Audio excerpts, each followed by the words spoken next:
আসসালামু আলাইকুম। নবম শ্রেণীর শিক্ষার্থীরা, আশা করি ভালো আছো। আজকের এই ভিডিওতে আমরা তোমাদের ভূগোল ও পরিবেশ বইয়ের দ্বিতীয় অধ্যায়ের অনুশীলনী সমাধান দেখব। পৃষ্ঠা হচ্ছে 29 এবং 30 নং পৃষ্ঠা। তো প্রথমে 29 নং পৃষ্ঠায় রয়েছে বহু নির্বাচনী প্রশ্ন এবং 30 নম্বর পৃষ্ঠায় রয়েছে সৃজনশীল প্রশ্ন এবং সংক্ষিপ্ত প্রশ্ন। চলো এগুলোর আমরা উত্তর দেখে আসি। তো শিক্ষার্থীরা দেখতে পাচ্ছ, প্রথমে বহু নির্বাচনী প্রশ্ন, কোন গ্রহে 88 দিনে 1 বছর হয়? এর উত্তর হচ্ছে বুধ। এরপরে প্রশ্ন, আহ্নিক গতির ফলে, এর উত্তর হচ্ছে 1 ও 3। এরপরে প্রশ্ন, উপরের চিত্রে উল্লম্বভাবে আঁকা রেখাগুলোর মধ্যে দ্বারা চিহ্নিত রেখা কোনটি? এর উত্তর হচ্ছে নিরক্ষরেখা। এরপরে প্রশ্ন, উক্ত রেখাগুলো গুরুত্বপূর্ণ কারণ এদের সাহায্যে, এর উত্তর হচ্ছে 1, 2 ও 3। এরপর রয়েছে সৃজনশীল প্রশ্ন। 1, ক, ছায়াপথ কাকে বলে? এর উত্তর হচ্ছে কোনো একটি গ্যালাক্সির ক্ষুদ্রতম অংশকে আকাশগঙ্গা বা ছায়াপথ বলে। এরপরে প্রশ্ন, নিরক্ষরেখায় পৃথিবীর আবর্তনের বেগ সবচেয়ে বেশি কেন? ব্যাখ্যা করো। এর উত্তর হচ্ছে পৃথিবীর পরিধির তারতম্যের কারণে নিরক্ষরেখায় পৃথিবীর আবর্তন বেগ বেশি। পৃথিবী এক এক অঞ্চলে পরিধি এক এক রকম। পৃথিবীর উপর বিভিন্ন বলের প্রভাবে পৃথিবীর আবর্তিত হয়, তবে পৃথিবীর পৃষ্ঠের পরিধি সর্বত্র সমান নয়, বলে এর পৃষ্ঠের সকল স্থানে আবর্তনের বেগও সমান নয়। নিরক্ষরেখা বা বিষুবরেখার পরিধি বৃহত্তম বলে এ রেখায় পৃথিবীর আবর্তনের বেগ সর্বাধিক। এরপরে প্রশ্ন হচ্ছে, শারমিনের দেখা গ্রহটির বর্ণনা দাও। এর উত্তর হচ্ছে শারমিনের দেখা গ্রহটি হলো শুক্র গ্রহ।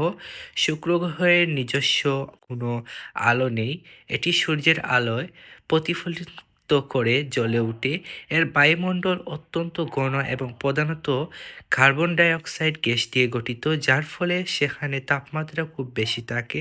শারমিন ভোরবেলা বারান্দায় দাঁড়িয়ে আকাশে জ্বলজ্বল করতে থাকা একটি নক্ষত্র দেখেছিল। সে তার পাঠ্য বই পাঠতে পেরেছে জ্বলজ্বল করতে থাকা এই নক্ষত্রটি একটি গ্রহ, এটি শুক্র গ্রহ। এই গ্রহটি সূর্যের খুব কাছাকাছি অবস্থান করার কারণে ভোরের আগে পূর্ব আকাশে অথবা সূর্যাস্তের পরে পশ্চিম আকাশে খুব উজ্জ্বলভাবে দেখা যায়। এজন্য একে অনেক সময় ভোরের তারা বা সন্ধ্যার তারা বলা হয়। এরপরে প্রশ্ন হচ্ছে, রূপমের দেখা দেশ দুটির কোনটিতে 1 জুন তারিখে দীর্ঘতম দিন ও ক্ষুদ্রতম রাত হবে? তুলনামূলক বিশ্লেষণ করো। এর উত্তর হচ্ছে রূপম যে দুটি স্থানে ছিল, নরওয়ে এবং ক্যানবেরা, এই দুই স্থানে একই সময়ে ভিন্ন ঋতু বিরাজ করার কারণ হলো পৃথিবীর অক্ষের হেলানো অবস্থা। পৃথিবীর অক্ষ প্রায় 23.5 ডিগ্রি কোণে হেলানো থাকায় বছরে বিভিন্ন সময়ে সূর্যের আলো পৃথিবীর ভিন্ন ভিন্ন অংশে ভিন্নভাবে পড়ে। 1 জুন সময়টি উত্তর গোলার্ধে গ্রীষ্মকালের অন্তর্ভুক্ত এবং এ সময় সূর্য উত্তর দিকে বেশি অবস্থান করে, ফলে উত্তর গোলার্ধে দিনের দৈর্ঘ্য বাড়ে এবং রাত ছোট হয়ে যায়। নরওয়ে যেহেতু উচ্চ অক্ষাংশে অবস্থিত, তাই সেখানে দিনের দৈর্ঘ্য আরও বেশি হয়, অনেক স্থানে প্রায় সারা রাতই আলো থাকে। অন্যদিকে একই সময়ে দক্ষিণ গোলার্ধের সূর্যের আলো কম পড়ে, কারণ সূর্য তখন উত্তর দিকে অবস্থান করে, ফলে ক্যানবেরায় ছোট দিন হয় এবং রাত দীর্ঘ হয়, যা শীতকালের বৈশিষ্ট্য। অতএব তুলনামূলকভাবে বলা যায় যে 1 জুন তারিখে নরওয়েতে দীর্ঘতম দিন ও ক্ষুদ্রতম রাত হবে, আর ক্যানবেরায় হবে তার বিপরীত, অর্থাৎ ছোট দিন ও বড় রাত। এরপরে রয়েছে সংক্ষিপ্ত প্রশ্ন, 4টি নক্ষত্রমণ্ডলীর নাম লিখো। এর তো হচ্ছে 4টি নক্ষত্রমণ্ডলীর নাম হলো কালপুরুষ, ক্যাসিওপিয়া, লঘু সপ্তর্ষি, সপ্তর্ষি মণ্ডল। এরপরে প্রশ্ন, সৌরজগতের মঙ্গল ও বৃহস্পতি গ্রহের ব্যাস ও প্রদক্ষিণ কাল কত লিখো। এর তো হচ্ছে সৌরজগতের মঙ্গল গ্রহের ব্যাস 6787 কিলোমিটার এবং প্রদক্ষিণ কাল 687 দিন, এবং বৃহস্পতির ব্যাস 1,42,800 কিলোমিটার এবং প্রদক্ষিণ কাল ৪,৩৩১ দিন। এরপরের প্রশ্ন হচ্ছে উত্তর গোলার্ধে মধ্যাহ্ন সূর্যের উন্নতি 40 ডিগ্রি এবং বিষুবলম্ব 15 ডিগ্রি হলে ওই স্থানের অক্ষাংশ কত?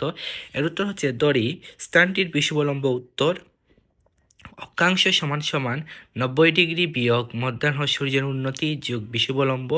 তারপর আমরা লিখব 90 ডিগ্রি মাইনাস 40 ডিগ্রি এবং 15 ডিগ্রি যোগ করব, এরপর বিয়োগ করে আমাদের উত্তর বের হবে 35 ডিগ্রি উত্তর। এরপরে প্রশ্ন পৃথিবীতে কিভাবে দিন রাত্রি সংগঠিত হয়? এর উত্তর হচ্ছে পৃথিবীর আগ্নেয়গতির ফলে দিন রাত্রি সংগঠিত হয়। সূর্যের আলোতে পৃথিবীর আলোকিত হয়। আবর্তিত গতির জন্য পৃথিবীর যেদিকে সূর্যের সামনে আসে সেদিকে সূর্যের আলোতে আলোকিত হয়, তখন এই আলোকিত স্থানসমূহের দিন বিপরীত দিকে রাত হয়।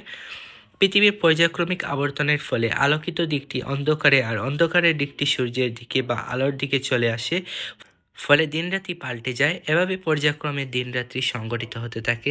এরপরে প্রশ্ন হচ্ছে বার্ষিক গতির একটি প্রমাণ ব্যাখ্যা করো। এর উত্তর হচ্ছে বার্ষিক গতির একটি প্রমাণ হলো রাতের আকাশে নক্ষত্রদের স্থান পরিবর্তন, অন্তর্ধান ও পুনরাগমন। বিভিন্ন সময়ে রাতের আকাশে পূর্ব দিকে পশ্চিমে নক্ষত্রগুলোর অবস্থান পরিবর্তন করতে দেখা যায়।